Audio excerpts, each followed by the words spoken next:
All right, folks, we'll get underway. Come on in. My name's Richard Rainey. I'm the 2011 past chair of the Tri-Cities Chamber of Commerce and the chair of the Chamber's Policy Committee. I'm also a local business owner and a member of the board of directors of the Chamber. And in that capacity, I want to welcome all of you to our All Candidates meeting this evening. Thank you so much for coming.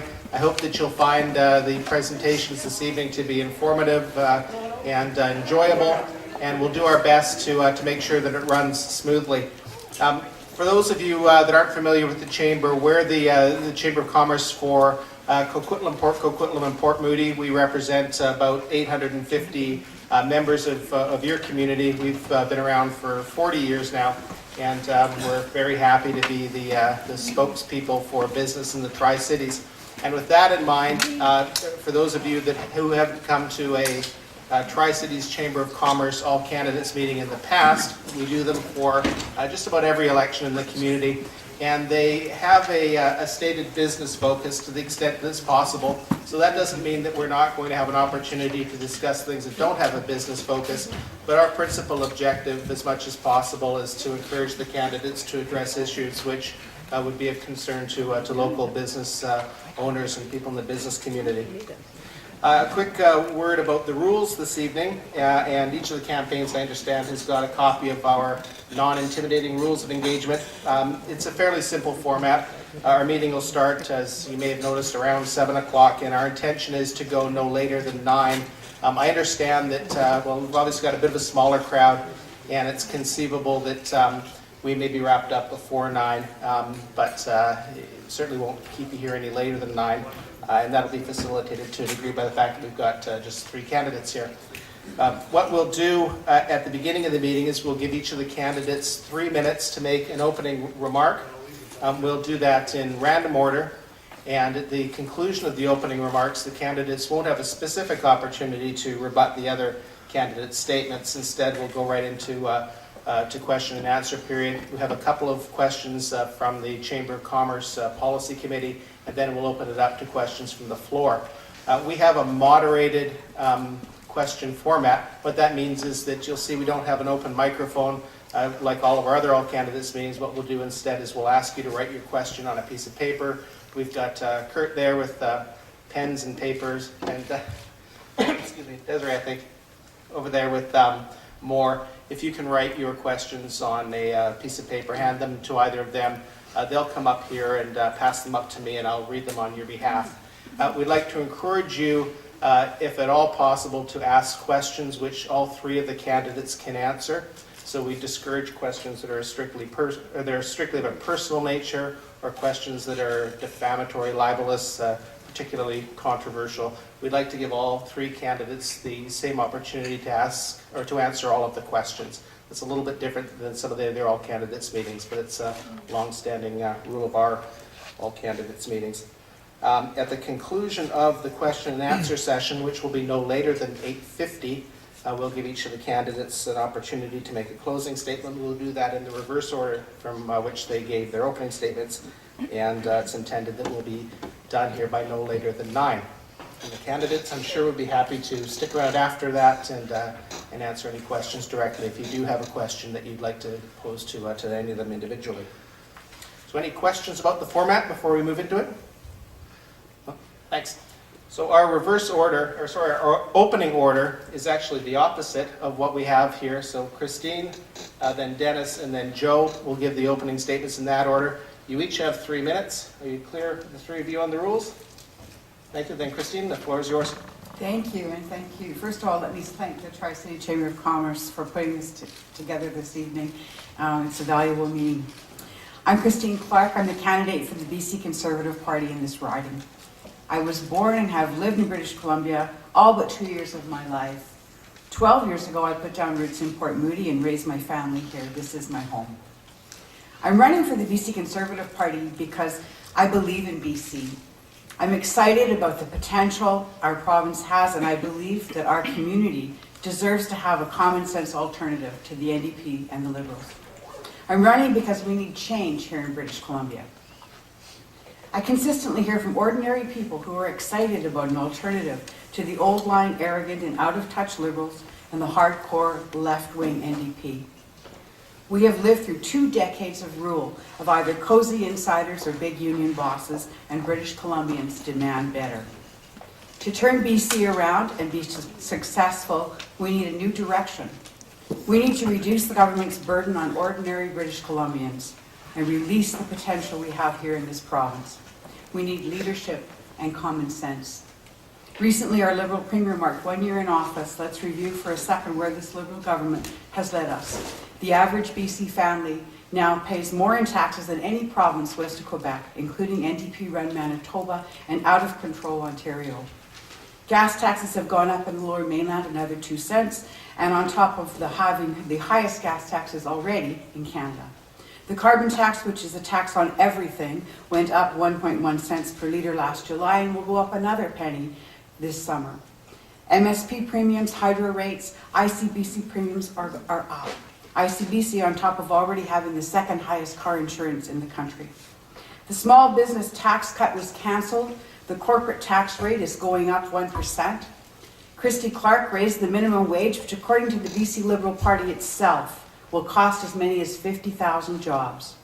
We now have the highest unemployment rate in Western Canada. The government overspent their budget just this year by $881 million. Premier Clarke's budget will see real spending soar higher by $1.1 billion this year. The provincial debt will have doubled between 2006 and 2014. This is why British Columbians want change. Thank you.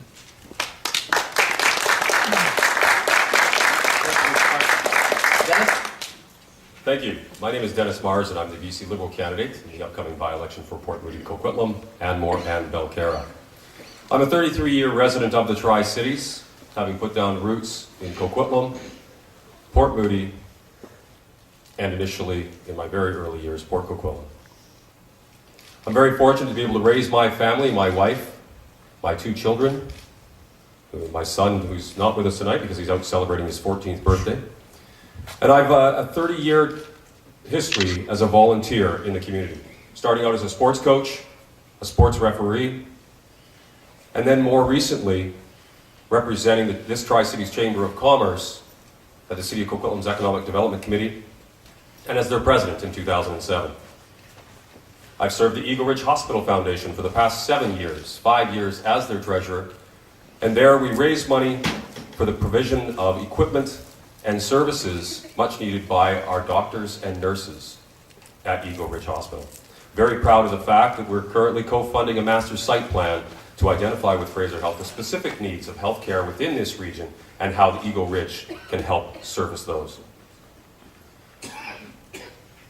I've taken on a corporate leadership role as a bank manager with the Westminster Savings Credit Union most recently, and previously with Coast Capital Savings. I've led my company into a program called Computers for Schools, where we identified opportunity to utilize our computers as we updated them and put 30 computers into School District 43. I did that by listening, by talking to teachers and principals about what their specific needs were. Since 2005, I've been approached numerous times to run both civically, provincially, and federally. And I've decided at this point, with the support of my family, it enables me to grow and expand my service to this community beyond volunteerism to a full-time job as your representative in Victoria. I believe in a strong economy, jobs. It's what I heard as a bank manager. And it's what I want to support and why I put my support to the BC Liberals. We want responsible financial management. It's what I will provide.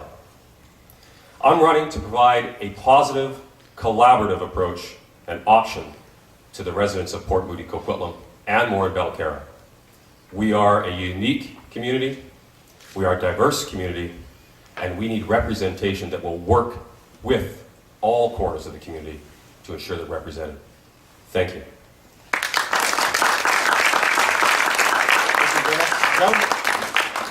Well, good evening, everyone. And first of all, I want to also thank the Chamber of Commerce for this event this evening. My name is Joe Trasolini. I'm the NDP candidate for the Port Moody Coquitlam riding, which includes the villages of Anmore and Belcarra. The residents of these communities know me as a balanced politician with a record of getting things done, both here in Port Moody as well as region-wide. I have 25 years of business experience, 15 years as municipal government experience as a councillor, mayor in Port Moody, and as a director, Metro Vancouver Board. I have a proven record promoting economic development and job creation, fiscal responsibility, protecting the environment, supporting sustainable growth, leadership in transportation in the Northeast sector that helped me secure for the community the Evergreen Line, as well as shuttle buses for Enmore, Belcarra, the North Shore of Port Moody and Coquitlam, and continuing to advocate for the completion of the Murray-Clark overpass. I have a history of advocating for youth, students, seniors, and people in need. I'm known for my extensive practice of public consultation. During the past 3 months, I have continued to speak with residents and business owners in the riding. And this is what I'm hearing. Middle-class families and lower-income families are finding it very hard to make ends meet. Affordability is a real issue. Small business owners and operators feel squeezed from both ends. Families and small business face ever-increasing costs with hydro rates, MSP premiums, ICBC rates, increases in post-secondary education tuition fees, and many other fees and charges. They question the Liberal government spending priorities, such as $6 million paid for legal fees for 2 guilty Liberal insiders related to the BC rail sale, $30 million paid to Boss Power to settle a lawsuit resulting from government botched uranium mining approval process, bonuses to executives, and then $563 million to build a roof on BC Place Stadium, and then giving up on a deal to collect $40 million for naming the stadium. I believe that my business experience, my experience in municipal politics, my dedication to the community, and my approachable style are skills and qualities that are much needed at the provincial level. Thank you.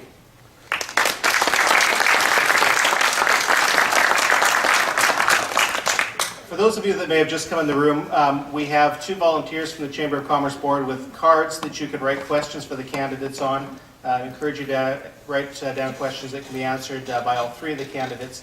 And if you guys have any ready to go, come on up. And I have the first question from the Policy Committee of the Chamber of Commerce. As you're probably all aware, one of the greatest issues facing local businesses are commercial property taxes.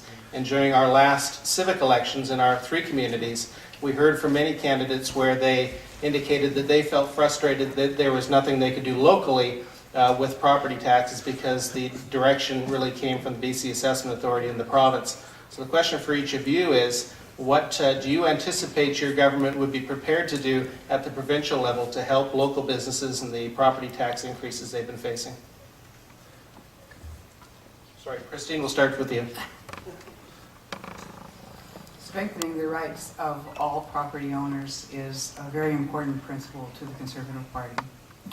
Taxation of all kinds, and small business and medium-sized business, of course, impacts employment. This is something that we would be looking at. We will look at all areas where business is being taxed, including property taxes, to make sure that they are fair and that they're not impeding our progress with the economy. Thank you. And I forgot to mention 90 seconds in response to these questions. And Peggy Hunt has the cards, so 90 seconds. Dennis? Thank you, Richard. I've heard from business owners the importance of the property taxes and the challenges that they have. Obviously, we have rising property values. That's a sign of a prosperous economy. Where we've seen growth in business. We've seen 30,000 new businesses created in the province of British Columbia. The BC Liberals have committed to and are moving forward with the implementation of a municipal auditor general. This is the one area where we have the opportunity to work with our municipalities and say, let's look at the spending, let's look at where it's going, and provide some counsel and perhaps some savings opportunities where the municipalities can work together to reduce the costs and the burdens on taxpayers. Our commercial taxpayers see that significantly. Our residential taxpayers see it. And I think we start by working with our municipalities to ensure that they're getting full value for dollar. Any savings they can find can then be passed on to our residents and our businesses. Thank you, Dennis. Joe? Property taxation is basically the only income for cities across this province. When I first was elected as mayor, I saw this as a huge issue. In fact, I lobbied the provincial government to review this process because it is very difficult to change something that has been in effect for years and years. I would be advocating, if I'm elected, and I don't have any commitments, but myself, Joe Trasolini, as an MLA, I would want to do exactly what I suggested to the provincial government 10 years ago. Review the system, because it isn't something that is sustainable when cities across this province have one place to go. So review the process. Businesses are being saddled with heavy taxes because of the system that we have inherited. That needs to be reviewed. Dennis, we'll start with you for the next question. Again, from the question relates to the switch back from the HST to the PST in 2013. And the question is, with the province switching back to the PST, how do you propose to assist businesses with costs resulting from the change? Thank you. We are reverting back to the PST and GST system. That's the will of the electorate. And so we are moving in that direction. We're following the counsel of the panel that was put in place. And they identified that we're looking at an 18 to 24-month period to do that. So the important part to recognize here is now we need to move forward. We will do that April the 1st of 2013. We will be back to the PST and GST system. And we're going to do that by putting in place the training and the learning for the 30,000 new businesses that have never operated under that system. So we need to make sure that we provide them with the tools so they can succeed. The businesses that are here need to revert back and change all of their internal administration. Now, we also have to make sure that we're providing the opportunity for the province of British Columbia to be competitive. The people decided the HST was not the direction they wanted to go with that competitiveness, so we've brought forward an expert review panel to look at taxation and determine how we can move forward, what plans can we put in place, would they recommend for us, that would ensure that BC remains competitive in the Canadian and global markets for doing business. We want to make sure that we're providing the opportunity and the environment for business and residents to succeed. Thank you, Dennis. Joe? Well, this is a crisis of the government's making. If they had consulted with the community before the HST was implemented, perhaps we wouldn't be here today. But being as it may, I think that now we need to hear from business to see what type of difficulties they will have in going back. And I am sure that government, by the time the general election is called, the implementation would already have been accomplished. And I think that we have to work close with business, with chambers of commerce, to see what kind of difficulty the business will be encountering, and trying to make amends and trying to help them, in fact, go through this very, very important change. Thank you, Joe. Christine? I think the important thing is that we make every effort to keep those taxes on those small businesses and on corporations, in fact, very low. They are going, I haven't met a small business person who's happy about going back to the PST, GST system, and I understand that it's an expensive way to do business. I'm more worried about this doling out of early packages of HST exemption. You know, the Home Builders Association, thank heaven, have been given an exemption. What about the renovators? They're really worried that 5 months out, people are going to stop doing those renovations. And this is where I think the government has to step up very quickly and say, how are we going to help these people along before we get to reverting back? Thank you. The next question to all candidates, and Joe, we'll start with you on this one. To stimulate local employment and provide needed healthcare services, will you, if elected, work to maintain and enhance mental health care services at Riverview Hospital in Coquitlam? What a tragedy, Riverview. I visited Riverview last week, in fact, to take a look at the facility, and it's a shame to see the degradation of the buildings, the willful abandonment of the site. I think that that site needs to be maintained in government ownership to provide service, preferably in mental health, in the mental health field. I think that it goes without saying that the trouble downtown Vancouver, East Side, is a direct result of what is not happening at Riverview site. So I support that type of service being given at Riverview Hospital. I think it's a travesty what we have done to these fragile people in our community. With a BC Conservative government would evaluate spending from one of three ways, and this certainly fits into one of those categories. We would evaluate a spending program. Does it help the economy grow? Does it help people through no fault of their own, cannot help themselves? And does it make BC a safer place to work, live, and raise a family?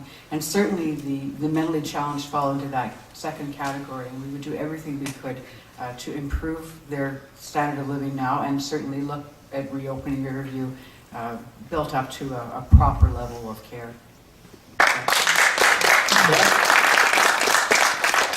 Thank you.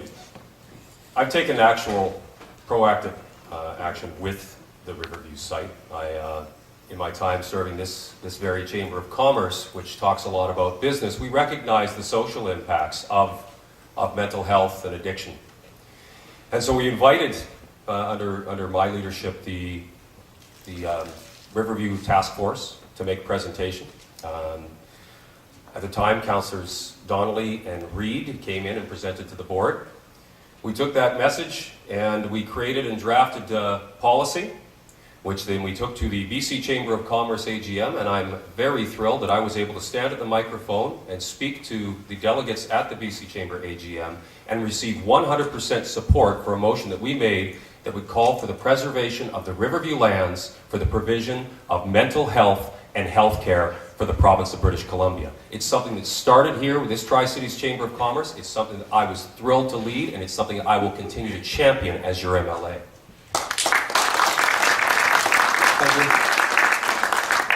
The next question, Christine, we'll start with you. It relates to BC liquor distribution warehouses. Are you in favor of selling the BC liquor warehouse distribution system for only $700 million when it's worth $3 billion? I don't even have to get to what it's worth and what we're thinking about selling it for. You don't sell off the family farm to manage your cash flow. This selling off of assets is very scary. This is smoke and mirrors budget planning. It's to give us a sense of calm and serenity that our budget is being balanced. That is not a balanced budget. Kevin? We are committed to balancing the budget, and we wish to move forward with that. One of the plans that has been discussed and said we would look at would be the sale of the distribution. That's something that is under review. The minister has recently said he's looking at the questions with regards to that and identifying whether or not there's true value to it. As business people, typically we look and say, what is our area of expertise? What are we really good at? Let's do it, and let's do it for the lowest cost we possibly can. The area of liquor distribution, the question has to be asked, is that what the province should be doing? But I met recently with a number of our local public house establishments and talked to them specifically about the challenges. And there are some concerns with that path. And so we are looking at that and saying, what do we need to do? We are listening to the businesses involved and making that decision. Do we move forward with that? We need and have a commitment to balance that budget, but that's one area where we have to take a hard look and say, is it in the best interest for us long term? When we make that decision, we'll move forward. Joe? My business background tells me that you don't sell assets to balance a budget. Especially assets that bring income to the province. I mean, what does one do when the assets are gone and you're still in deficit? So I'm not in favor of that. I would keep the asset and I would look elsewhere, perhaps in priorities, to be able to balance the budget. And Dennis, for you to start this question, does your party have a fully costed budget for running British Columbia? If no, when will one be released? And why do you or your party not deem it necessary to have one available for review at this point in the election? We do have a fully costed budget. We released our fully costed budget in February. Our fully costed budget has $44 billion, including at the end of 2000, and including a 3-year fiscal plan and budget moving forward. So we're not just looking at this year, we're looking forward and planning for the future. So we're looking at $17.5 billion in healthcare, $4.7 billion in education for K-12. We've committed that funding, we're moving forward with it. We have a fully costed plan. I'm thrilled that we are the only party with a fully costed plan that is actually saying what it is. I challenge my two opponents to explain what their party's plan is. Joe? In order to have a fully costed budget, you need to know what the state of the finances is. If we've got a budget, we're going to have another budget presented before the next general election, and there will be a fully costed financial plan in front of the voters of this province before the next general election.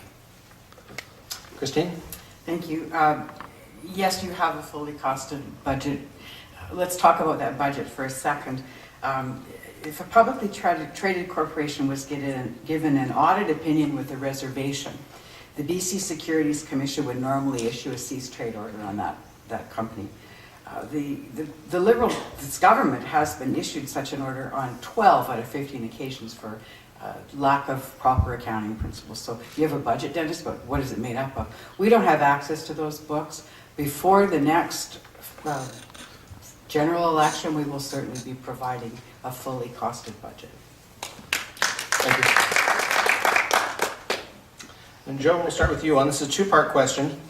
Name 2 provincial programs that you would favor cutting spending for, or alternatively, please tell us what taxes you would increase to keep pace with inflation.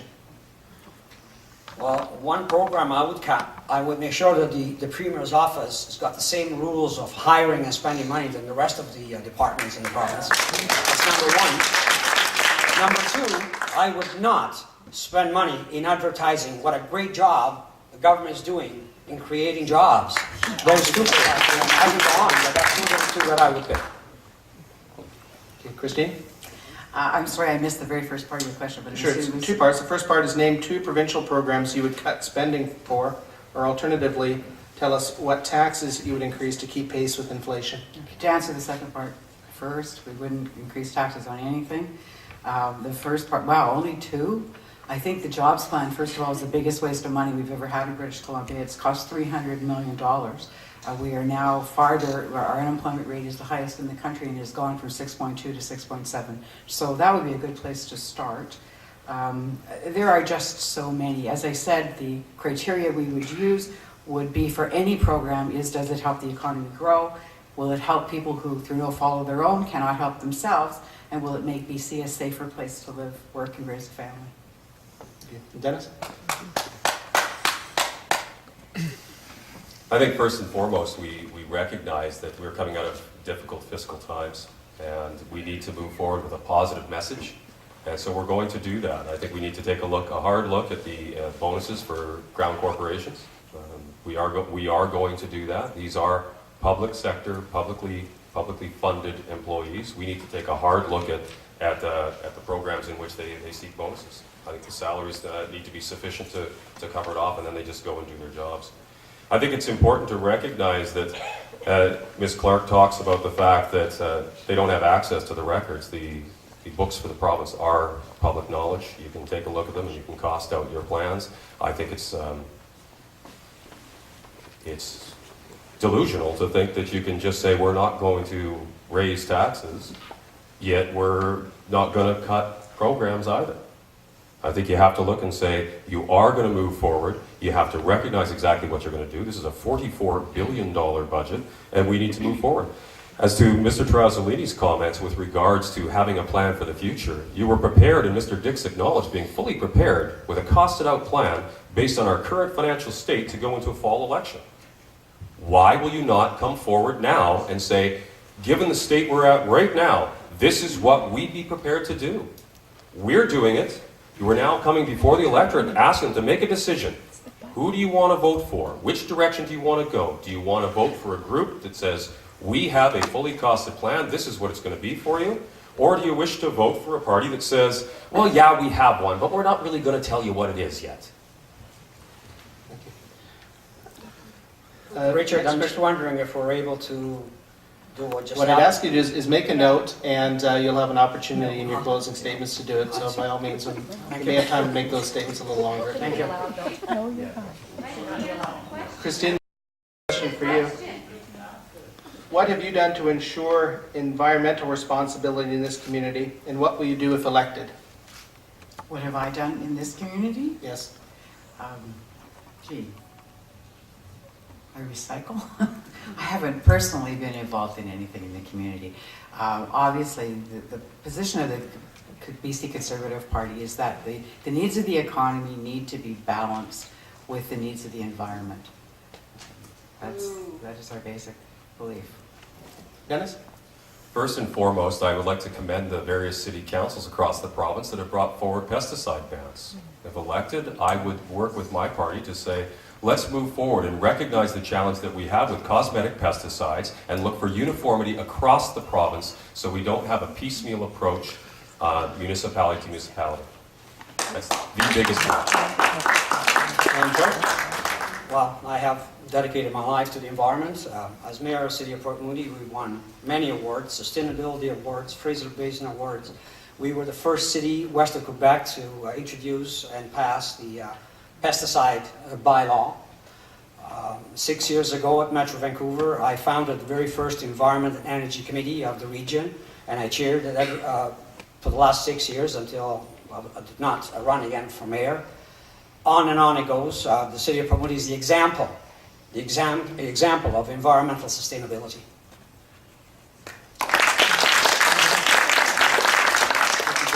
Dennis, we'll start with you on this one.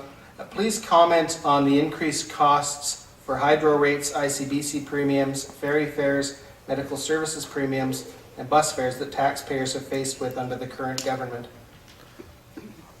I think what we do have to recognize that all of these specific areas are revenue streams for government, and we do recognize the need for revenue to pay for the services that we provide for our residents.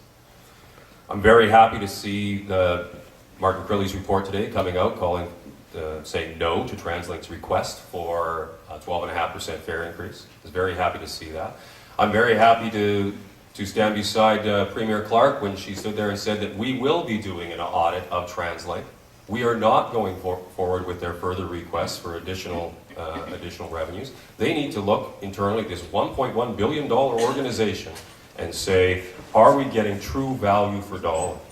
So let's make sure that this internal audit will identify where the spending is going, and where the savings can be found.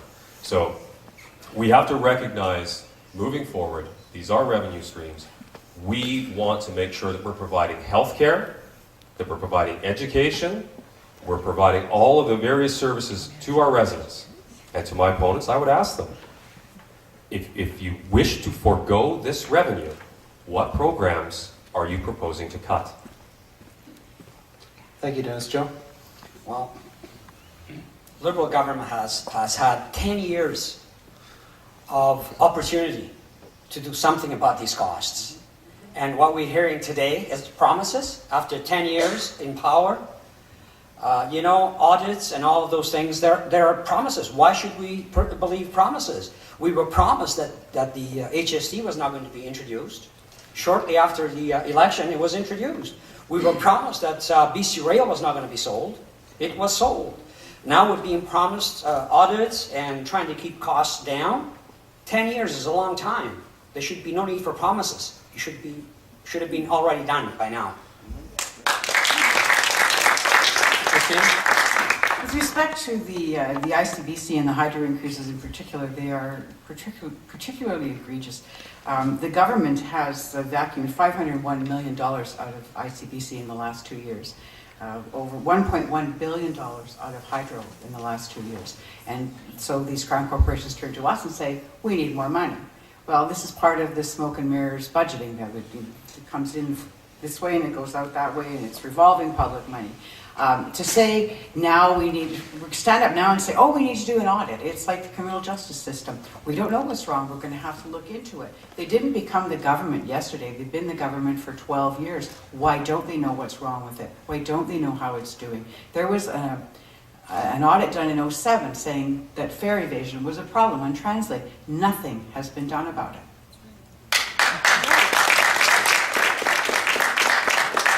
Thank you. Joe, the next question on transportation.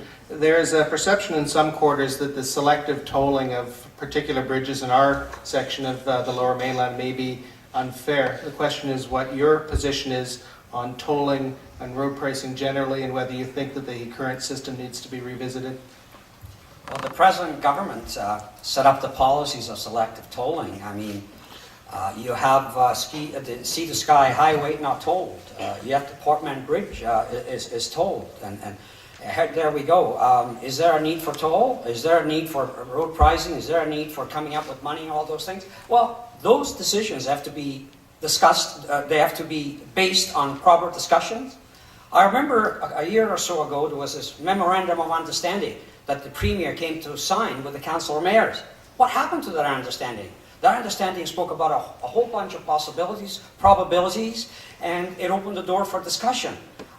You know what? With the change in governance of the TransLink board, I think that threw everything out of the door.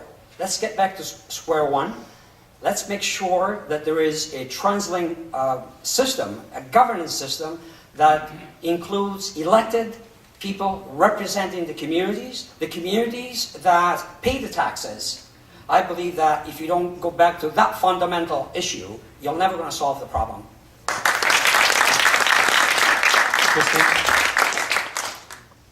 Personally, I'm a fan of user pay.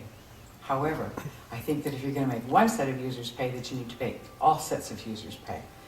Bridges and roads cost money. That money has to come from somewhere.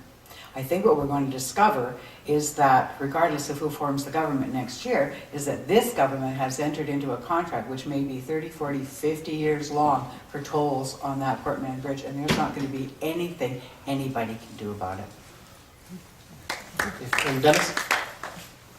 Well, under the current governance model, which I'm very comfortable seeing a review of and determining going forward which direction do we go, I think what we have to look at is say the mayors wanted accountability. For years, the mayors were involved in deciding the transportation issues of the region, and what we saw was a lot of inability to work together for the greater good of the region. So we created in 2007 the current structure of TransLink, where you have a group of professionals providing oversight, and you've got the Mayor's Council, which is given the opportunity and the ability and a range of taxation options to pay for the transportation for our region. That Mayor's Council is there. That's their feedback. That's where they've got opportunity. They've got the ability now to say, here's the direction we need to go. Mr. Trasolini is calling for them to have the opportunity for feedback and input. They have the opportunity for feedback and input. They've got the opportunity now to say, this is what we need, this is the direction we want to go, and they can make the recommendation to the Minister of Transportation. He is listening. That's one thing this government is doing extremely well, is listening, so we can look to move forward for the solutions that are needed here for transportation in the Lower Mainland. And Christine, back to you to start on this one. Another transportation question. Do you support BC government funding a portion of the Murray-Clark connector in order to move this project forward in the next 5 years or sooner?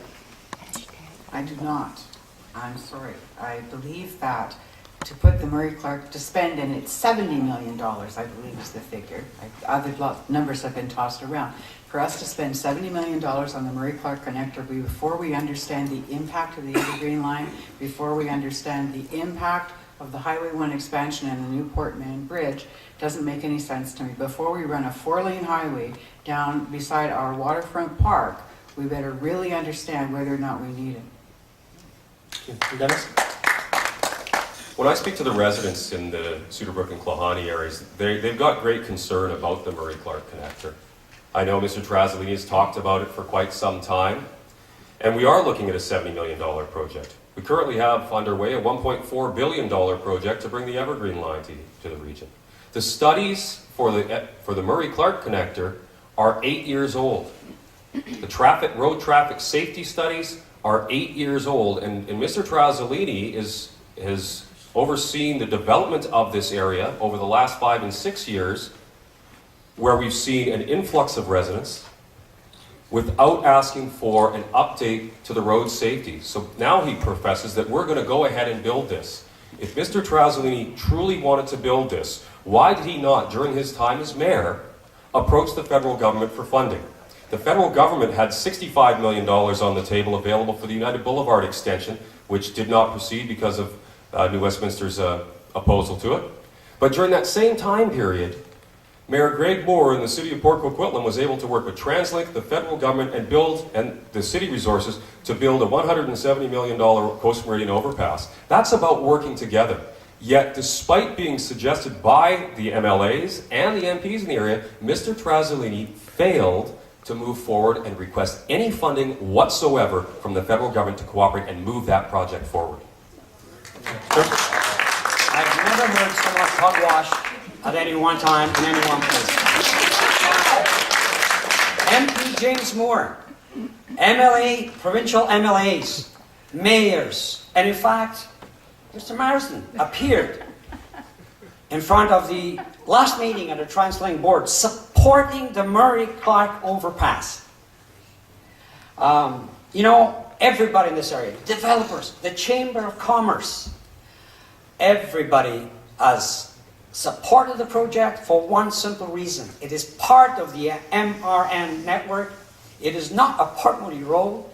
All the growth in Port Moody, Coquitlam, Port Coquitlam, Burke Mountain with 30,000 people, they all go through here in what? A little overpass, a circular 1 lane each direction, which is the roadblock of the northeast sector. And yes, by the way, there is a precedent. Every project that is built by TransLink has partners, provincial, federal, and local partners. And let me read you something from a TransLink criteria. South Coast British Columbia Transportation Authority. What could change the rating of a project? Additional funding coming from higher levels of government, provincial, federal government, change the rating of a project and setting priorities. That is what's missing in the Murray Clarke overpass funding. The lack of provincial and or federal funding partnership. That is a P3 project. I challenge this evening my fellow candidates to get on board and support me in calling for the provincial government to help fund the completion of the Murray Clarke overpass. Dennis, we'll start with you on this question. It's a question relating to post-secondary education. Christy Clarke announced a program to bring foreign students to BC to fill post-secondary schools. She said this will help BC's economy. Why would anyone support this when our own children are having trouble getting a seat in BC post-secondary? There were 182 seats in medical school at UBC with 2,000 applicants. How can you support filling these seats with elite, rich foreign kids? Give us your views on secondary education, post-secondary education. Well, post-secondary education in the province in British Columbia is very important, as we recognize the importance of educating our kids. We recognize the importance of moving forward with and pointing kids in the directions to put back to the province of British Columbia. So post-secondary education, the province of British Columbia right now funds at 2/3 of the cost. Tuition makes up the balance. So we are currently funding 2/3 of the cost of post-secondary education. I'm proud of that. Additionally, we've got programs in place that enable individuals to apply for student loans, student grants, and then move to certain parts of the province and demonstrate those skills they've learned in school and have their loans forgiven over a 3-year period. We need to move and work together with our educations, K to 12, and identify the learning opportunities available for kids to give them the career paths necessary post-secondary, not just university, but trades as well as university, and give our kids the chance to succeed here in this province. We're doing that, and I commend the BC Liberal Party for doing that, and that's why I'm standing here representing them. Joe? You know, I hear a very, very different story. Post-secondary education is so important for the economic development success of this province. When I hear that provincial government is looking overseas to bring in skilled people, it makes me cringe, because young people that speak with me, they say that they can't afford post-secondary education. Grants have all but been disappearing. Tuition fees are going higher and higher.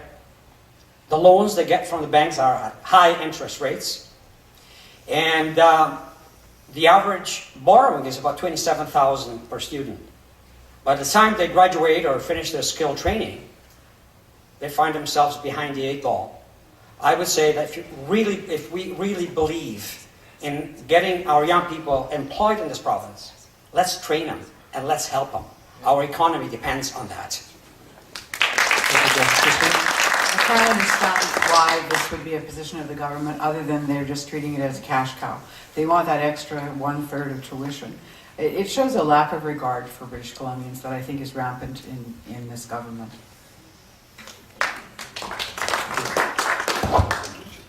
Thanks. Joe, we'll start with you on this one. I hope I'm keeping this reasonably in order. Throw something at me if I'm not. How important is it to you and your party that BC has a balanced provincial budget and works towards reducing the provincial deficit? Again, I will use a business approach, because we are in a business event. As a business person, I always take a period of time. I make my investment. I might borrow some money. I might educate myself as to what can and should be done in my. Over a period of time, I hope to recover the investment. So yes, I believe in balanced budget, but you have to give a cycle, an opportunity to be able to borrow, invest, and pay back. Christine? Our debt in this last fiscal year, or the next coming up fiscal year, will rise by $5.1 billion to $57.5 billion. This is a tax on our children and our grandchildren for which they will have no benefit, or they will see no benefit. This is completely wrong. The BC Conservative government would provide a completely balanced budget year after year. And Dennis? BC Liberal government is committed to balanced budgets. We need to recognize fully when the BC Liberals came to government in 2001, we saw a $15 billion operating deficit. That's credit card debt, folks. That's what our NDP government amassed during their time in government, where they were just covering day-to-day operating costs. $15 billion.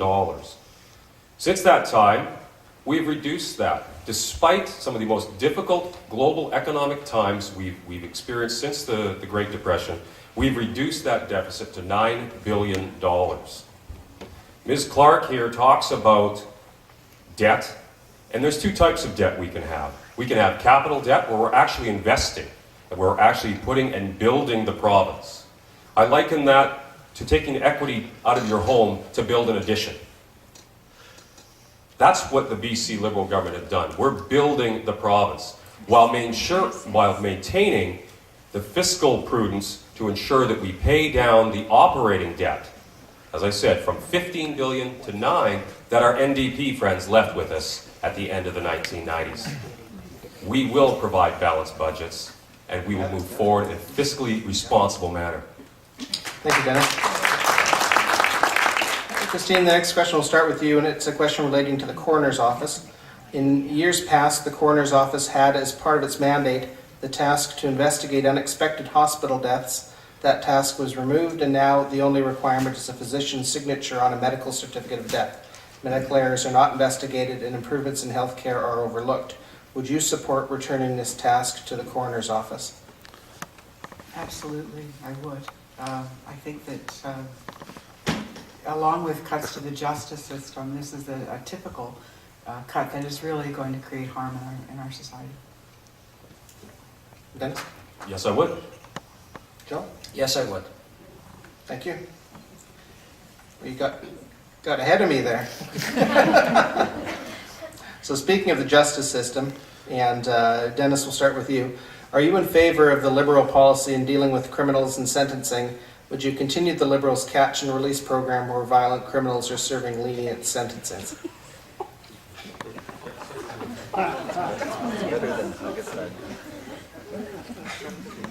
I believe the criminal justice system is such that the police do their job, they arrest. I happen to believe the police should also lay the charge, and then move it on to the Crown to prosecute. Then it's the hands of the judges to move forward and put forth the proper penalties based on the crime that's been committed. I truly believe, do the crime, do the time. It's not happening in your day. Joe? We heard so much about the fact that we have inadequate resources in the court system, and people that are accused are let free because, not because they were found innocent, but because in essence they didn't have their day in court with the allotted time. To me, that's a tragedy. It's a tragedy because people, we have to deter crime. And this is no deterrence at all. It means that if you're lucky enough that there is no resources and your case is not heard, then you get out scot-free. I think that needs immediate attention. There have been over 2,500 criminal prosecutions that have been stayed because they haven't got to court in time. And I think some of the lighter sentencing comes as a fact, as a result rather, that these courts are just overburdened. Just as an example, Richmond went from 5 municipal judges down to 1 full-time municipal judge. They can't possibly keep up, and the funding needs to be restored. Thank you. And Joe, we'll start with you. Can you give us one tangible example or a couple of tangible examples of things that, as this community's MLA, you could do in Victoria to promote business interests in the community? Well, first of all, any representative needs to be well informed about business issues. I have a record of being approachable, open, available to anybody at any time, and I mean that. And I have 15 years of experience doing that. Business today is faced with affordability, same as families. You know, when they insure their vehicles through ICBC, they don't want to hear that the premiums are higher than they should be. So there is help in reducing their costs. There's help in looking forward. The HST was a disaster for business. It was a crisis not of their making, and yet, of course, they suffer the consequences. This is as a result of lack of communication with business. I think there should be routine interaction, routine dialogue between the MLA and business in the community, and take their issues, because they change month to month, year to year. Those issues need to be taken by the MLA to Victoria so that they are addressed in proper fashion. Thank you, Joe. Christine? Small and medium business is what drives our economy in British Columbia, and I think that as an MLA, it's important to be in constant contact with that business community. Keeping taxes low is imperative to keeping the number of jobs rising. I think that also urging Victoria to speed up this reversion to the PST-GST system, since that's what we're doing, would be very important. Dennis? I think it's very important to engage our business community. I'm very proud of my record on that fact. We have a diverse Tri-Cities Chamber of Commerce, 850 businesses. I'm proud to say, as a member, I attend events regularly and I interact with our business members and ask them the question, what challenges do you have in your business right now? What can we do better to make your job easier in running your small business? I reach out to businesses. I don't sit in an office and wait for it to come to me. I proactively go out, just as now I'm out knocking over 10,000 doors to speak with residents directly about issues important to them. I think it's important that we proactively approach businesses. Go out to their place of business, talk about what they do and how we can help them do a better job or open up new markets. I recently met with a gentleman that, here he is located in the Tri-Cities. He could have his business located anywhere in North America. It's a global industry. He locates here on Murray Street in Port Moody. His business is supported by 6 businesses on that same Murray Strip. He uses them as suppliers, whether it be for paint or for fiberglass work. There's 24 businesses in the Tri-Cities that he buys from. And there's 66 in the province of British Columbia. We get that information by reaching out and meeting directly with them and saying, what can we do more to aid you and your business? We need to, as the BC Liberals have done since 2001, remove the burden and the red tape and enable businesses to prosper. That's what I do in my current role as a branch manager with a credit union, talking directly to businesses, going out and reaching out to them. That's what we need to do, and that's what I promise to do as your MLA in Victoria. Thank you, Dennis. So, a political question for the politicians rather than a policy one. There's been a lot of focus over the last short while about the role of negative campaigns. I'm wondering what your personal views are on negative campaigns and attack ads. Who did we start last time? Christine, I think it's your turn to start. Well, you haven't seen any from us, have you? So that's our position on it. We really believe that it's important that we tell you what we stand for. You're adults. You can look at everybody's platform and decide with whom you agree and with whom you disagree. So I'm against negative campaigns. Dennis? I believe in a campaign, you need to express your direction and your position, and you need to point out the challenges in your opponent's positions.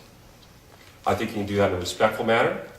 I believe in doing that, and I continue to look to move forward with that. I think what we have to do when an individual stands there and says they're going to run on their record, then I think it is proper to point that record out to the people. If you want to stand there and say the people know what I did, then I think it's appropriate to say, well, yes, this is what you did. So the people are very clear. Thank you, Joe. This is my 6th campaign, over 15 years. And you know what? I've survived and won those campaigns up to now, and I didn't act in a negative way. So perhaps that's the ultimate proof that negative campaigning doesn't work in this community.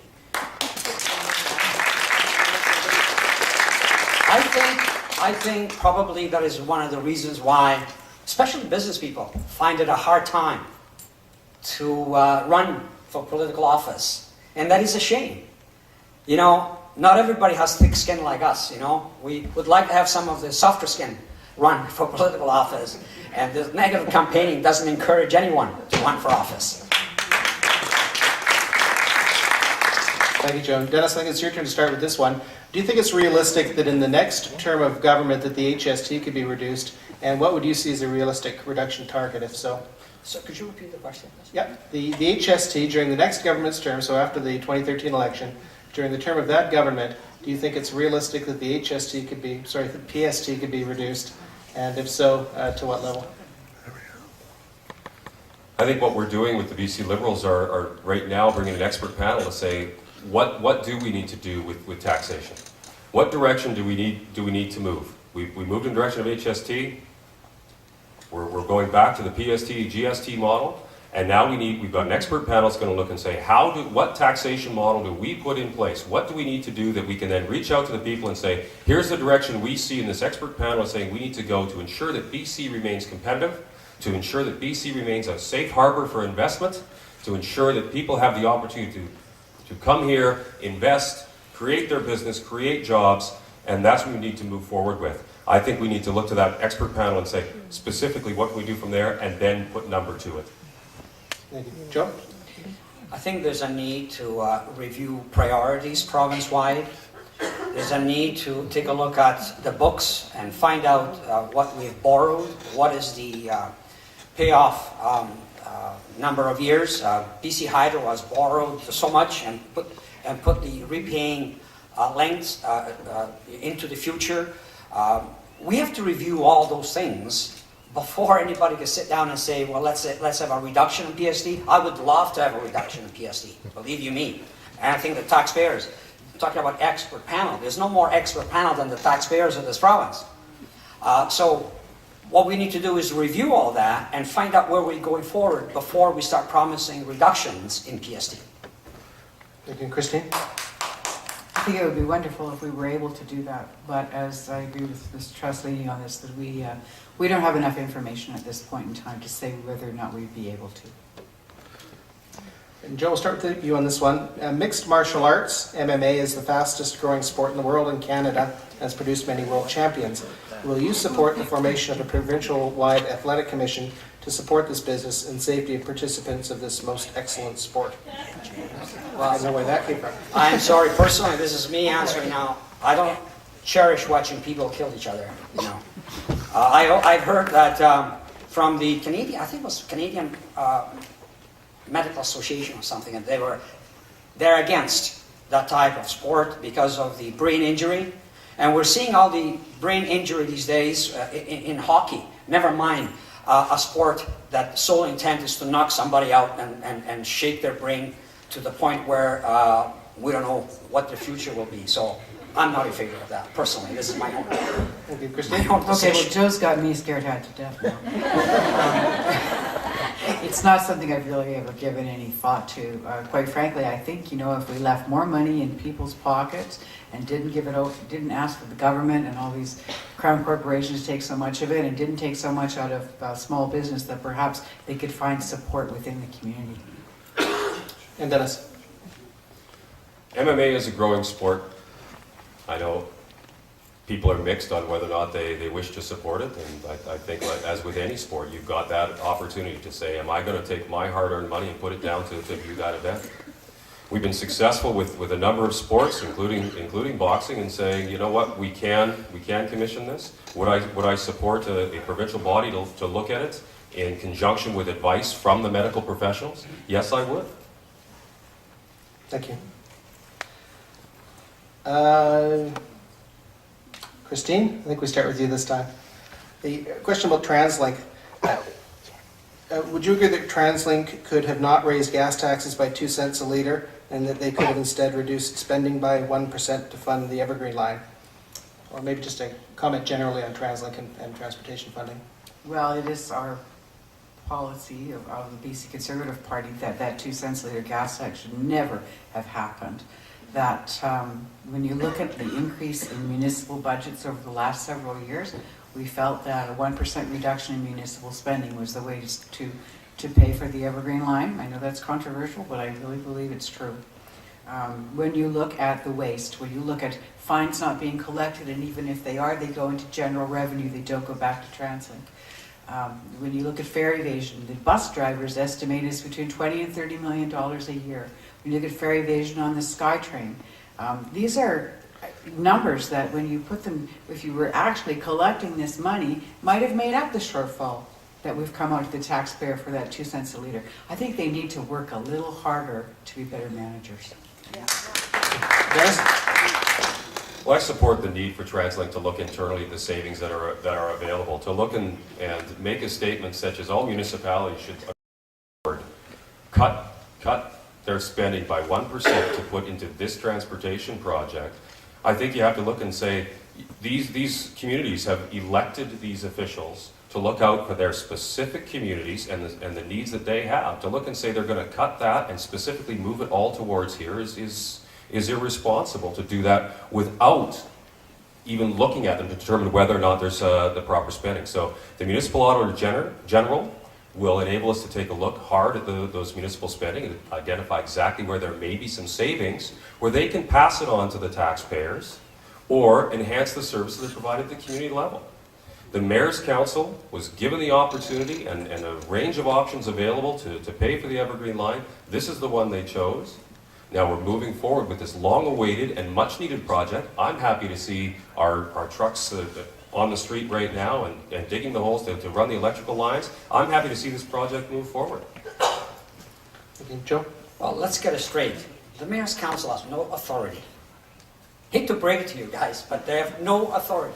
The only empowerment that they were given was to say yes or no to what the so-called business translating board puts on the table in front of them. They have no other power, none whatsoever. So the choice was not theirs to say, well, let's just increase gas tax by 2 cents. No, that was put in front of them. They dialogued a whole bunch of things. But we couldn't even make amendments to the motion put in front of us. We say yes or no. And you know what? It would have been great if the appointed translating board would have found savings and put savings in front of us to say, this is the choice. What do you say, mayors? We would have said, yes, thank you. But that wasn't the case. We were not given a choice. Insofar as, at the end of the day, the 2 pennies per litre to fund the Evergreen Line, well, you know what, folks? The residents of the Northeast sector have been paying through property taxes, fuel taxes for 20 years for every other project in Metro Vancouver. It's our turn. It's our turn. Now it's the turn of the rest of the taxpayers of Metro Vancouver to pay for something in the Northeast sector and the Evergreen Line. Thank you. Dennis, your turn to start on this one. Port Moody celebrates its centennial of incorporation in 2013. How will you personally and as an MLA be involved in cities and businesses which celebrate significant anniversaries in the days to come? Well, not elected as yet, I've actually taken the opportunity to speak to a gentleman that's very involved with the centennial celebrations and the preliminary planning, and said, let's look and identify which avenues we have available to us to help fund that. So we've had an initial dialogue, we followed up with it, and we are moving forward with a specific plan. And so I can connect him to the ministry that is responsible for it. There is funds in the provincial budget to help celebrate this. And I'm happy to say that we will be participating with the centennial celebrations with Port Moody. Thank you, Joe. Well, I helped set up the Centennial Committee as mayor of the city. I'm very proud to do so. But there is a number of very hard-working people to come up with the events for that celebration. We have applied to the federal government for some funds to help us, the city of Port Moody, celebrate. As of yet, I've not heard that has been approved. I think that federal government, provincial government, the city of Port Moody can work together to fund what will be a tremendous centennial celebration for the city of Port Moody, and celebrate the heritage and the railroad and the community that we have here. Great community. Thank you, Joe. Christine? As your MLA, I would really look forward to working with this Centennial Committee and providing a liaison with Victoria into how can we make this the best celebration ever. Thank you. Now we start, Joe. Joe, for you, a question about ICBC. This week, ICBC, without warning, reduced by $6 million its contribution to RCMP traffic policing. What is your party going to do about this in light of the shortages for municipal funding of RCMP? Well, maybe what should happen is the provincial government should siphon off a little bit less money from ICBC so they can fund this very much needed partnership project. As mayor of the city of Port Moody, we received quite a number of a lot of help in a number of projects that were geared into resolving traffic issues at high collision areas throughout the city. They're very much needed support by ICBC, and I hope that will continue. Thank you, Christine. $500 million siphoned out of ICBC into general revenue in the last 2 years. Yeah, I don't think you can blame ICBC for this. This falls squarely on the government itself. The Crown corporations cannot continue to operate in this way. Yes, that's what I meant to say. Sorry. Dennis? I'm not familiar with the reduction from ICBC. I do recognize that the BC Liberal government has brought forth legislation for the last several years, has ensured that 100% of traffic fine revenue is returned to the municipalities, so for their policing efforts. And I think we need to continue to move and support that. I'd be happy to look into the ICBC piece with regards to their $6 million. Christine, we'll start with you on this one. It's a very general question, so feel free to freestyle it here. What does fiscal responsibility mean to you? Fiscal responsibility. It means spending taxpayers' dollars respectfully.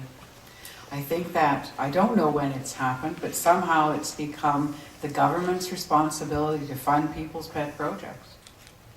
And whether that's in the millions of dollars or in the tens of thousands of dollars, I think we need to pare back and look at what's really important. And those are those three things. Does this spending help the economy of British Columbia? Does it help people who can't help themselves? And does it make this a better, safer place to live? If a program doesn't meet one of those three criteria, then it shouldn't be money. You know, this Liberal government is addicted to spending. We're spending money on $17 million for the purchase of personal electric vehicles. You don't have to look very far. Dennis? Yeah.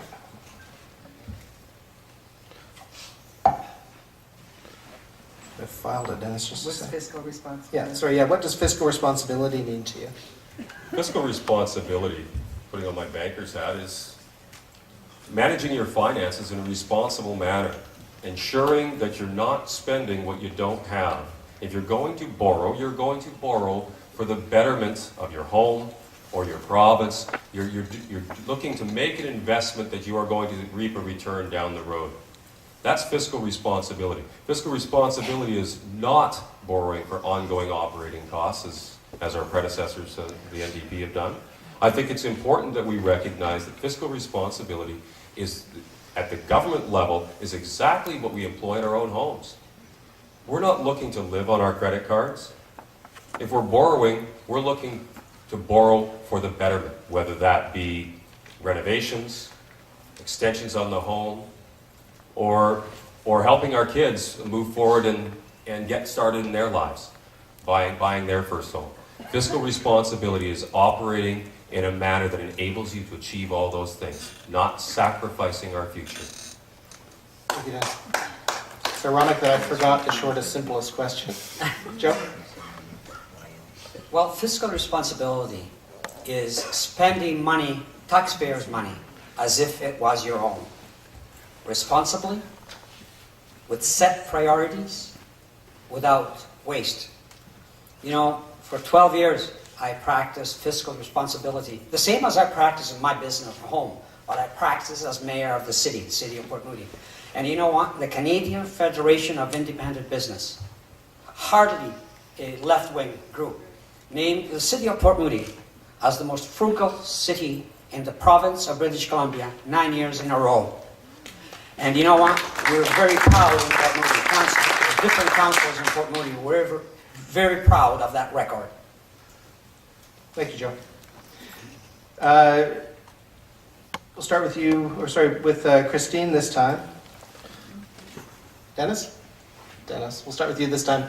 One of the key issues facing young people in the community is affordability.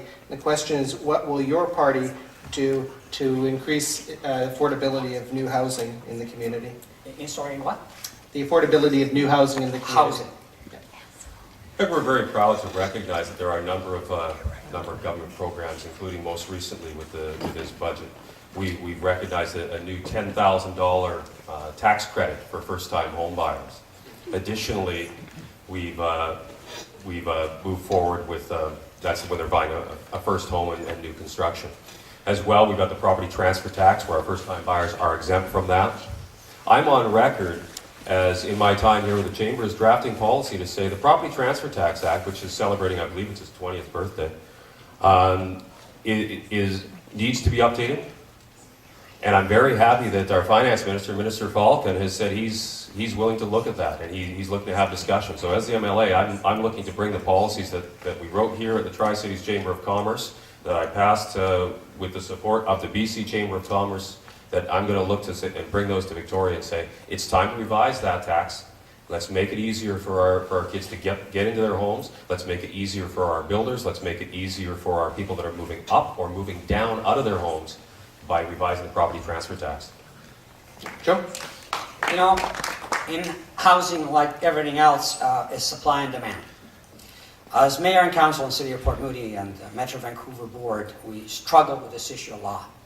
We need to create more and more choices, different choices for different income levels. And I think that the secret, public transit is a secret as well, because it encourages development in certain areas. And I think we have to strive to encourage municipalities, because they are, in fact, approving sizes of units and densification and massing and so on and so forth. But at the end of the day, supply and demand. We have to make sure that there's enough demand on the market so that the price stays affordable.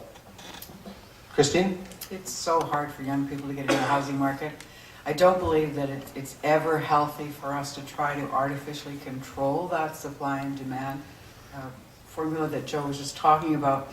One of the things, I was at the Vancouver Home Builders Association meeting, annual general meeting last week, and they have been giving seminars for first-time home buyers to help them understand what they're getting into.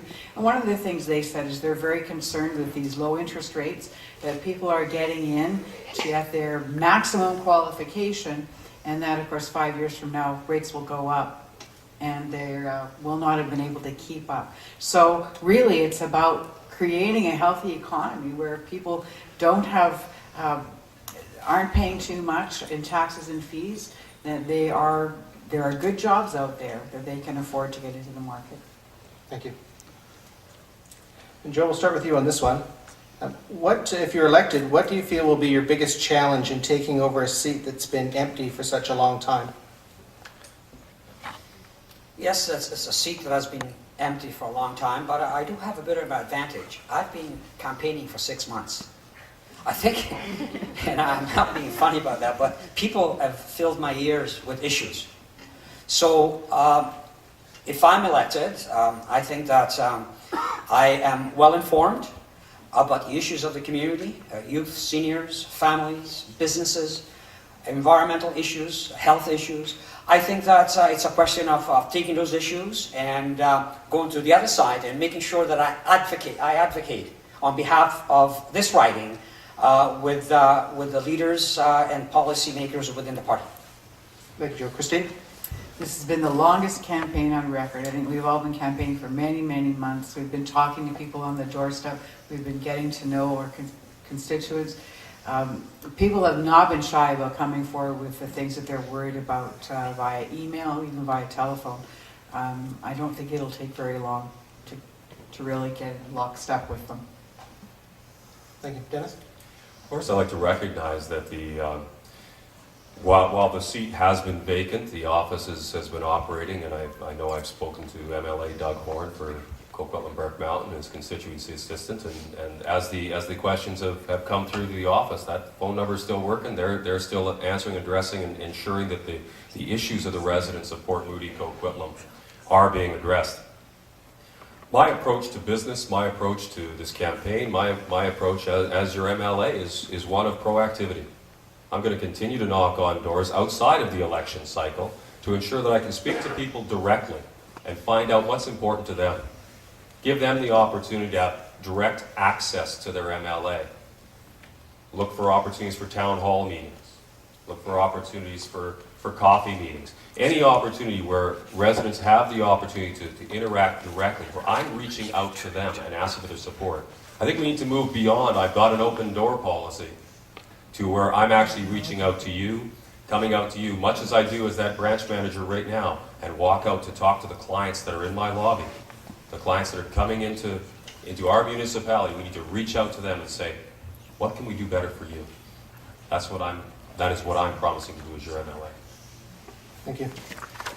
Christine, this time I think we start with you. Okay. Do you feel that the provincial government has provided enough support for Eagle Ridge Hospital? And what else do you think the province can do to improve the hospital? I'm not that familiar with the question, but I would like to bring up the fact that one of the things that the BC Conservative government would do would be to cancel the carbon tax. And that is hurting Eagle Ridge Hospital and all the hospitals within the health region because they are taking the money that they're given by the province to run their hospital and they're paying it out to Pacific Carbon Trust so that it can go to major corporations. So that is one of the things we can do better, which is to get rid of this Pacific Carbon Trust. Dennis? I'm very fortunate that I've had the opportunity during the campaign over the last 7 years to talk directly to the doctors, the nurses, and the site administrators at Eagle Ridge Hospital to say, what specifically do we need here? In my role as treasurer of the hospital foundation, we've had items brought to us where they say, you know what, here's something that would be good. I'll give you an example, two examples. There was a pastoral care program that a number of years back, they were running into a challenge. There was a demand for it, and there wasn't the funds in the budget right at that particular point in time to deliver that. That was outside the scope of typically the foundation would do, but we looked and said, you know what, this is a good cause. Pastoral care, while someone's in hospital, is important, so we went ahead and we funded that program.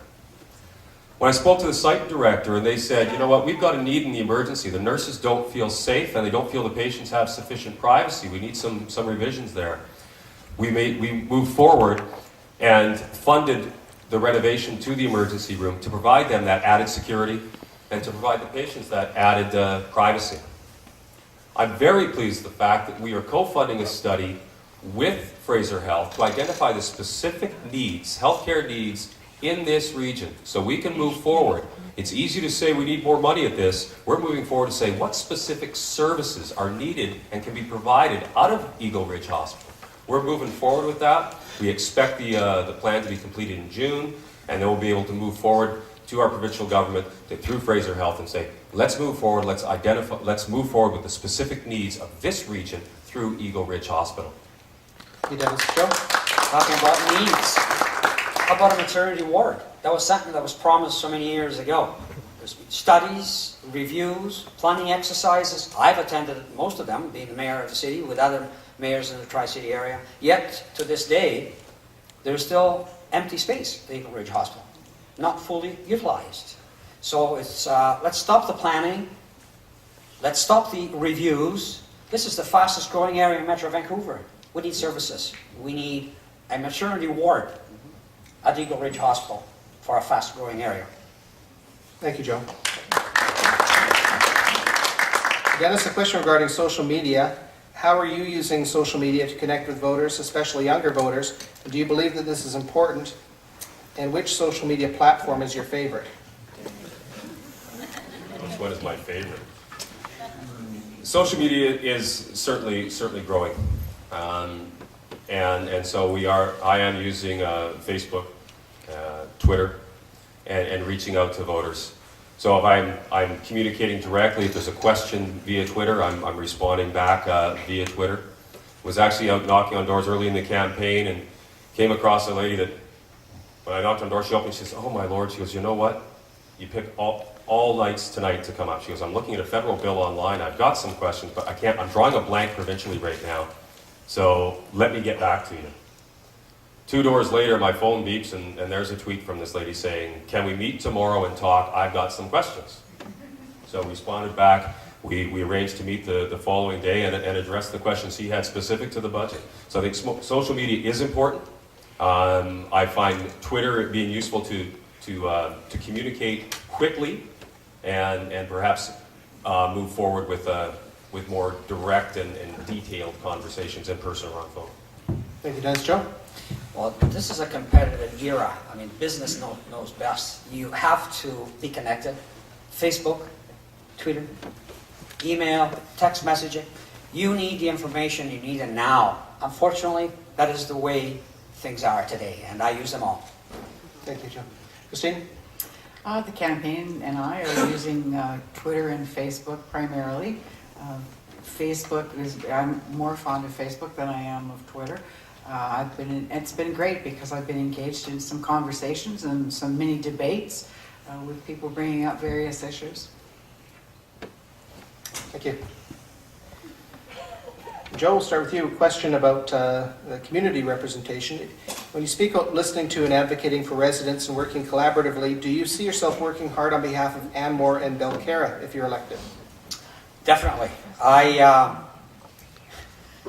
This area, the Tri-Cities Northeast sector, is such a unique community that, we work together, we shop together, we go to events together, the arts, entertainment, you name it, we do things together. And of course the Chamber of Commerce, being Tri-Cities Northeast sector chamber, we have to work together to remain viable. Thank you. Christine? Anmore and Belcarra are part of the fabric, the tapestry that makes up this riding, that makes it so interesting. And yes, of course, we need to work with all the constituents in the riding. Dennis? Absolutely. Anmore and Belcarra do comprise a significant portion of this riding. And I think it's easy to sit up here and say, you know what, yes, I'm going to work with them. I think what we have to do is look at the historical data. What has happened? During my time in the community, I've interacted with the residents of Anmore, Belcarra with regards to healthcare at Eagle Ridge, with regards to business through the Tri-Cities Chamber of Commerce. And the thing I've heard loud and clear is what they want is to be treated fairly. They want to be treated in a manner that's respectful. And I think it's fair to point out that when I'm knocking on doors, they point out that Mr. Trasolini's track record is such that when there is a school function at a Port Moody rec facility that costs $10 for a child to attend a dance, Anmore Belcarra residents pay $21. They pay 210% of the going rate of a Port Moody resident. Now, if somebody lived in Port Coquitlam or Coquitlam, they pay the standard Port Moody rate. Anmore gets their water through Port Moody. They pay retail rates. Most other communities have wholesale pricing. So, the track record for Mr. Trasolini has not been one of cooperation with Anmore Belcarra. That's what I'm hearing very clearly from the residents out there, and they're concerned about the representation they would truly get with him. I've got a track record of working with people, working collaboratively. I don't have to change my ways. I can continue doing what I've been doing for the past 30 years in representing fairly, evenly, and collaboratively. Thank you, Dennis. And for all three candidates, we'll start with you, Christine. Are you prepared to tell us who paid your campaign funds, and also which areas are you focusing your campaign geographically? Well, the BC Conservative Party does not solicit funds from big labor, obviously, or big corporations. We are a grassroots party. Our money has come from voters. The BC Conservative Party has funded my campaign, and we've been very fiscally prudent in that regard.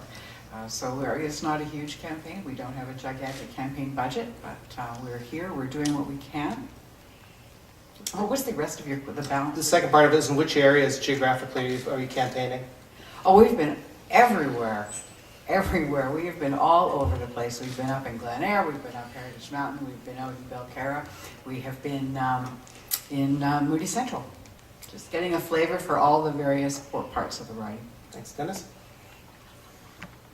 I'd be happy to disclose exactly where all our campaign funds come from, and we will do that.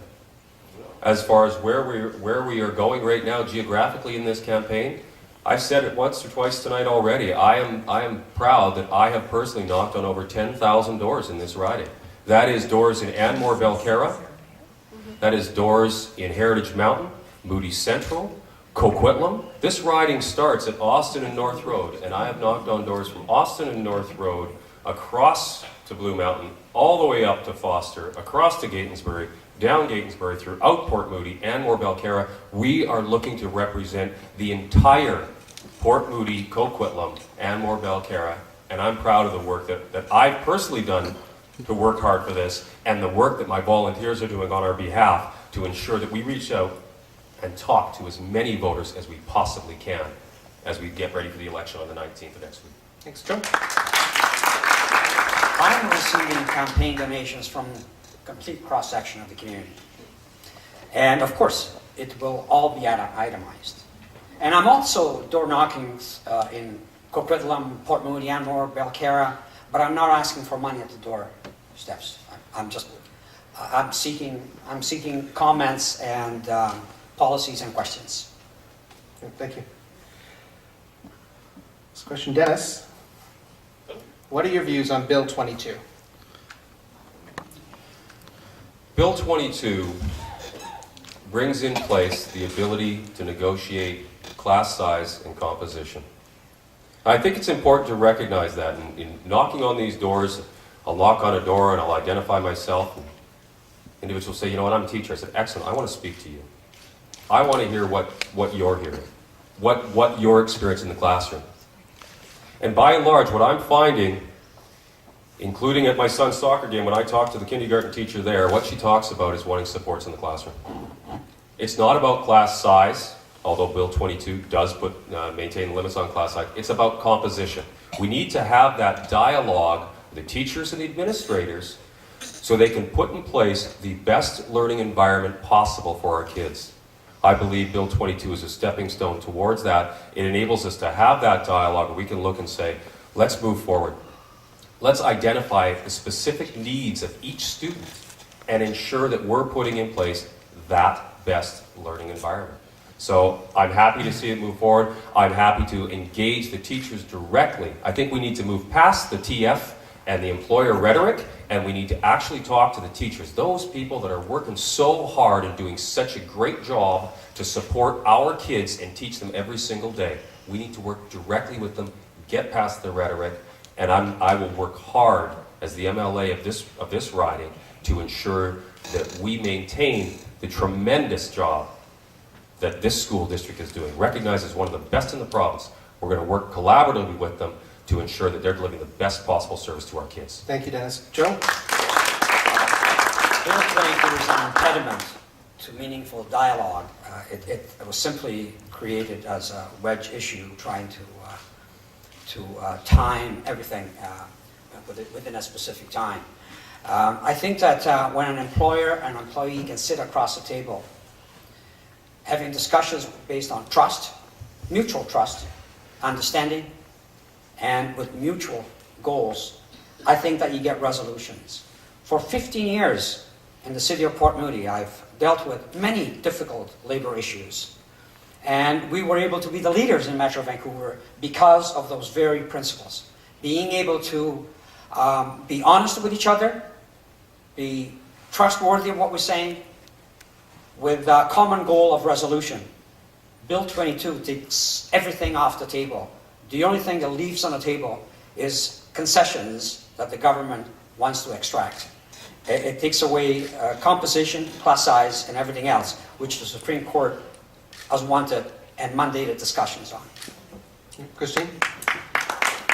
Let me say, first of all, that most teachers are very, very good teachers. And I think it's important to separate in your mind teachers from their union.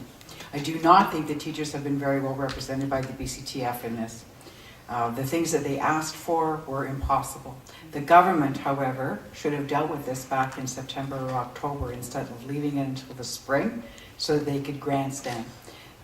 This C-22 is punitive legislation.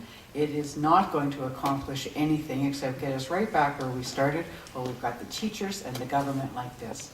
I think you need to separate wage demands from their classroom conditions as part of their ongoing negotiations. Let's get the wages out of the way. Let's deal with that so that we can work positively for helping them with their situations in the classroom and what is best for our kids.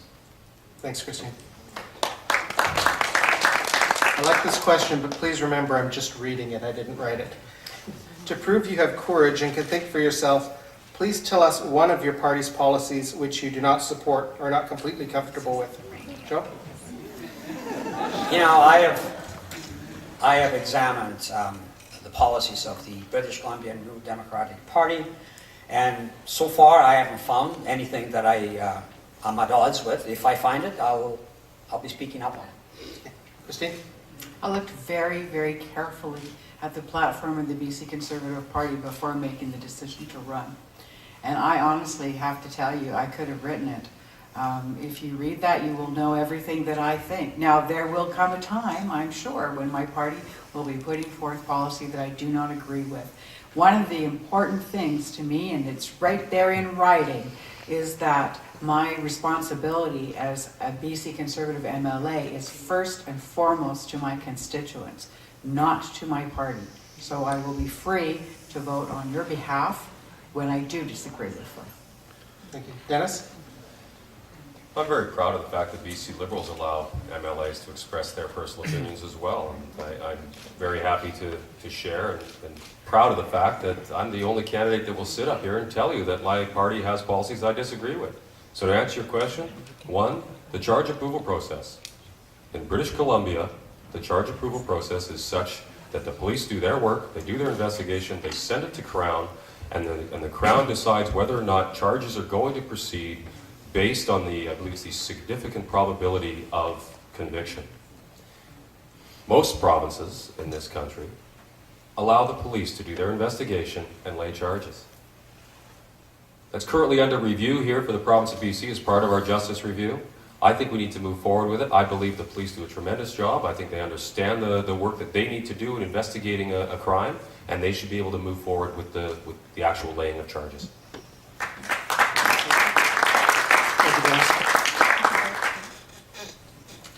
And Christine, and this will likely be the last question before we give you an expanded opportunity to rebut the others' comments and to give your closing statements. The question is, are there any current BC government ministries or programs which you would favor privatizing? I can, please? Are there any current BC ministries or services which you would favor privatizing? BC Not government? at this time. Not that I know of at this time. Nothing comes to mind at this point. Joe? Not at this time. Okay, that was easy. So we'll give you, we originally said that we'd have 3 minutes for closing statements. We've got a little bit more time, and I know that there were some issues that came up during the course of the question and answer session that I think that you may each want to rebut some of your colleagues' comments. So what I propose is that we expand it to 5 minutes, if that's all right. Please feel free to use as much of that as you'd like. And incorporate your closing comments into it. We'll do it in the reverse order that we started. So, Joe, the floor is yours.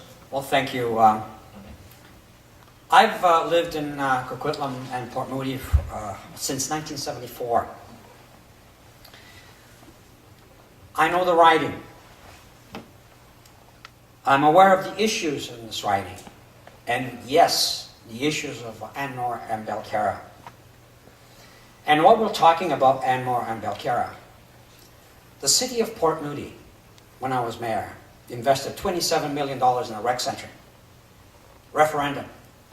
We invited the folks of Anmore and Belcarra to participate in the capital project. Their mayor and council decided not to. They said, no, we wish to be charged more for using the facility. Just to address one of the questions. You know, the residents of this riding know me. If they don't know me personally, they know of me. I am a known quantity, having been in public life for 15 years. I've spent 25 years operating a business in the Tri-Cities. I've spent 20 years in volunteering for minor sports in the Tri-Cities. I'm approachable, accountable, and I strongly believe in public consultation. And it is my desire, if I get support, to bring my balanced approach and experience to the provincial level.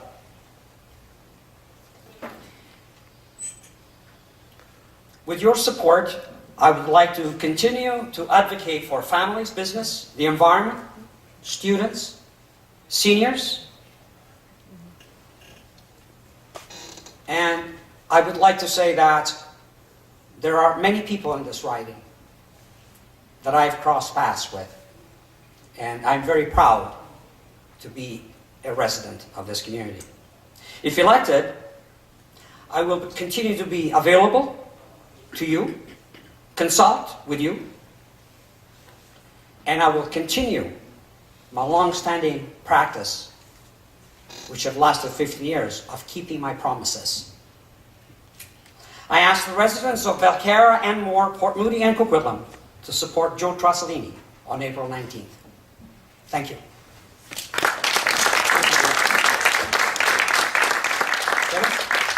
Thank you, Richard. It is truly an honor to be asked to represent the people of Port Moody, Coquitlam, Anmore, and Belcarra. It's not something I enter into lightly. It's something I enter into after great discussion with my family, recognizing the passion that I have for this community, having grown up here, having played on the sports fields, having played in the ice rinks. I have a passion for this community. I've served it as a volunteer for over 30 years. And I wish now to take that to the next level and to take the issues that residents have brought to me over the years and champion them further in Victoria. I think it's important to recognize that your representative needs to be proactive, needs to be somebody that, again, reaches out, makes the effort to come to you to find out what's important. We've all sat at home from time to time and said, you know what, I wish the government would do that, I wish the government would do this. Well, I'm the MLA that would come out to your door and say, here I am, what would you like me to do? Give me your message. I've been doing that every day on this campaign trail, and I pledge to continue to do it when this campaign is over and successful as your MLA. I will continue to do that to represent the people of this riding. I'm not going to change the way I operate. I'm collaborative. The idea of this job is to represent the people, their thoughts, their opinions. To recognize bringing forth your challenges and champion them, working with you to create solutions, drawing it across party lines and saying, how do we work together to make sure that we're delivering the best representation and the best services that we can to Port Moody, Coquitlam, Anmore, and Belcarra. You're not going to change how you are. I appreciate Mr. Trasolini's many years of service. He's right, you've got to have a thick skin. It is difficult to step into this light and say, this is what I want to do, I want to represent you. And I think the clear point here is it's a matter of representing you, taking your message forward. A cavalier approach to go and say, no more consultation. We did it years ago. Let's just build a mat ward at Eagle Ridge Hospital. That's not what the doctors and nurses are saying they need. Why don't we consult with them? Why don't we look and say, let's figure out specifically what this region needs? That's how I operate. That's what I've done and worked with the board at Eagle Ridge Hospital, saying, this is the need, let's work on it, let's identify specifically, and then move forward. I think it's important that we make decisions based on current information. Mr. Trasolini talks about fighting for the Evergreen Line. He talks about fighting for the Murray-Clark Connector. My kids are in grade 5 and grade 8. They're not allowed to fight at school. Why are we allowed to fight in public office? Fighting's seen as bullying. I think we need to work together to create solutions. Do we want more service at Eagle Ridge? Yes. Do we want more transportation services for this region? Yes. Let's work together to figure out exactly how we can achieve them. The key about fighting is there's always somebody pushing back against you. I think you're going to find more cooperation by working together. That's the approach I'm going to bring. I'm going to bring fiscal responsibility, a collaborative approach, a positive approach, a proactive approach. I'm going to work hard as your representative in Victoria. I'm going to work hard in the constituency here in Port Moody, Coquitlam. I'm going to make sure that you're well represented, that I'm available to you, that I'm able to address your concerns. I ask for your support to do that on April the 19th. Vote Dennis Marsden and the BC Liberals. Thank you. Christine, the last word is yours. Thank you. Mr. Trasolini and Mr. Marsden both have personal records within this community of which they should be proud. However, they represent parties, the BC Liberals and their NDP cousins, which are both addicted to spending. The BC Conservatives are providing a strong new voice, a renewed optimism for the future of BC, and British Columbians are responding in droves because everyone in our province understands that by unlocking the immense potential in our province, everyone will benefit. Imagine a BC where the government works for everyone and not just corrupt insiders, the special interests and big union bosses. Imagine a British Columbia where parents and students are the clients of the education system and not the teachers' union. Imagine a BC where criminals do not go free, where branches of the government do not hand out free crack pipes, and our courts have the resources that they need. Imagine a BC where BC Ferries is run as part of the highway system and not an extravagant crown corporation with lavish offices, vanity advertising, and $1 million a year CEO. Imagine a British Columbia that has the lowest unemployment in Canada, where our taxes are low and our tax dollars are spent respectfully. Imagine a British Columbia where you feel good about the taxes you pay and not feel used by politicians trying to score being politically correct. I believe in BC. I'm excited about the potential our province has. I know what we've been and what it can be again. Join me, help us build a new choice for BC. Help us return common sense to the legislature. Help us form BC's next government. I'm Christine Clarke, and I ask that on April 19th, you vote BC Conservative.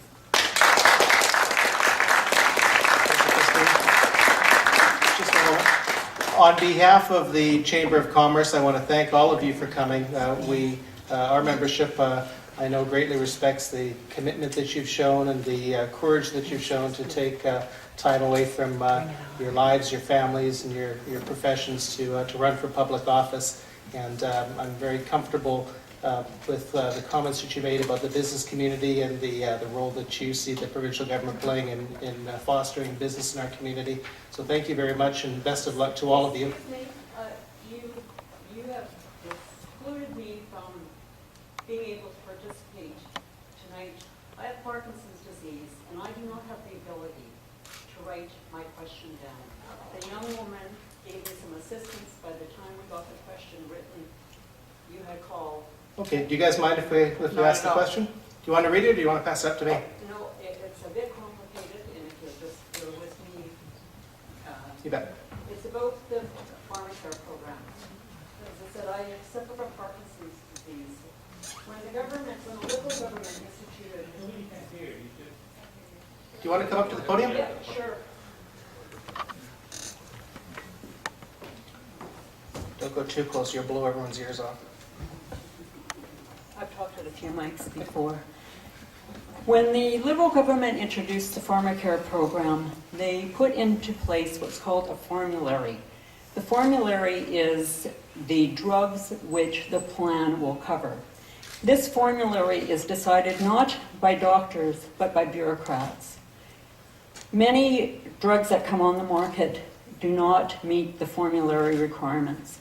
I am on a specific drug which I've been on for 3 years called residualine. The provincial government does not cover this drug on the pharmacare program. At present, I have been covered by private. Now I've retired I am now on my husband's EHB. But when he retires from work, this drug will cost me $700 a month. I want to know, are any of you prepared to change the formulary rules, change the pharmacare rules to allow doctors and patients who know best what they need to make these decisions, and not bureaucrats that simply want to save a few dollars? We are a community in need.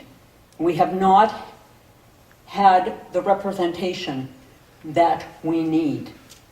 And I want to know, and I want to tell whoever one of you who gets elected, you'll see me on your doorstep advocating that there's some changes desperately needed in this area. And I very much appreciate the opportunity to ask my question. Thank you.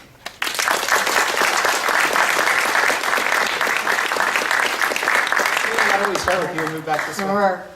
This is an area that I'm very familiar with. For the last 3 years, I've worked with the Canadian Skin Patient Alliance as the chair of advocacy in trying to get drugs that skin patients need, that doctors consider to be the standard of care for their disease, covered by the provinces across the country. You're right. The bureaucrats well, pharmacists and bureaucrats actually are the ones who primarily make the decision with a little input from doctors, and that's wrong. It needs to be, the trust needs to go back to the doctors, that they and their patients can decide on the best care for that particular patient. Couldn't agree with you more. I think we do need to do that. I'll use by example a drug by the name of Aricept, that the number of Alzheimer's patients, and previously it was not covered. And unfortunately my father had Alzheimer's. He was on the medication for a little while. It helped for a bit and then didn't. But that was something, it was not covered, so he had to pay for that himself. Recently, the rules around that have changed, where it is now in trials for coverage. I had the opportunity, and it is being covered as based on feedback from the doctors working with the patient. I had the opportunity to speak to Colin Hanson, recently MLA, and he's doing a lot of work with regards to trying to do more work with research and medical records in such a way that let's move forward where more information from our patients can be utilized by research to identify specifically the benefits of medications or the mixes of medications. Right to this point, there's been a challenge in saying, well, we're concerned from a privacy perspective that we're letting patient information go. What he's proposing, and I think is tremendous legislation, is that we would move forward, wipe clean the patient-specific information that would identify it, but then utilize that information by our researchers to identify specifically the steps that can be taken so we can move forward with the challenges such as you had, where we can recognize the medications and then fund them appropriately.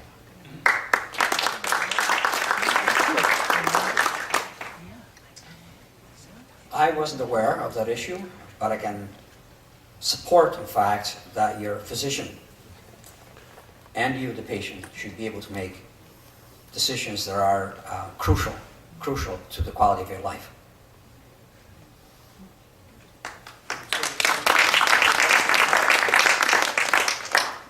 And thank you for coming up.